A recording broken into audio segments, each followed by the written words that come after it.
Here's an astonishing bit of writing from Aristotle, writing in the 3rd century BC on against, well, he's in almost not mockingly, regarding a naturalistic worldview, which apparently existed in his time, in a way that very much reminds me of what of natural sciences that we have now, namely the Darwin's and Wallace's approach to natural selection. Anyway, Aristotle was not of the school that believed that the universe had naturalistic causes and results. And here's what he said. This is actually Aristotle writing, describing the counter position. I haven't quite gotten to how he was countering it, but here's what he was saying that's rather astonishing.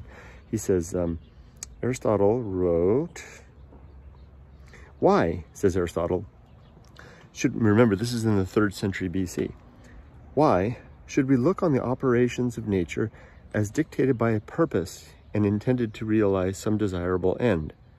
Why may they not be merely the results of necessity, just as the rain falls of necessity, and not that the corn may grow? For the vapor that is drawn up must cool, and when cooled must become water and fall, and thus make the corn grow. If instead it spoils the farmer's crop on the threshing floor, it does not rain in order to do that mischief, but the result happens to be that. Why may not the same be true of the parts of our body? Here's where it gets interesting. I have to turn the page. Why, for instance, may not our teeth grow as they do of necessity? The front teeth sharp and fitted for cutting food, and the back teeth broad for grinding, but not shaped for an end, merely as an accidental coincidence. And so with all, here's where it really gets interesting. And so with all other parts where there is an appearance of development for a purpose. And so with all the other, again, and so with all other parts where there is an appearance of development for a purpose. In short, wherever natural parts came by accident to be just what they would have been, if they had been designed for an end, the resulting bodies, here we go. The resulting bodies survived, having developed spontaneously in a suitable way. But where this did not happen, they perished and continued to perish, as Empedocles says his monstrosities did. So that last sentence there, right? He's describing, that's basically Darwin and Wallace's survival of the fittest, right? If they had been designed for an end, the resulting bodies survived. No. In short, wherever natural parts came by accident to be just what they would have been, so naturally developing through mutation, which they knew nothing about, if they had been designed for an end, the resulting bodies survived.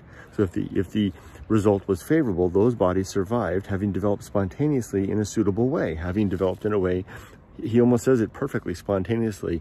That's exactly right, through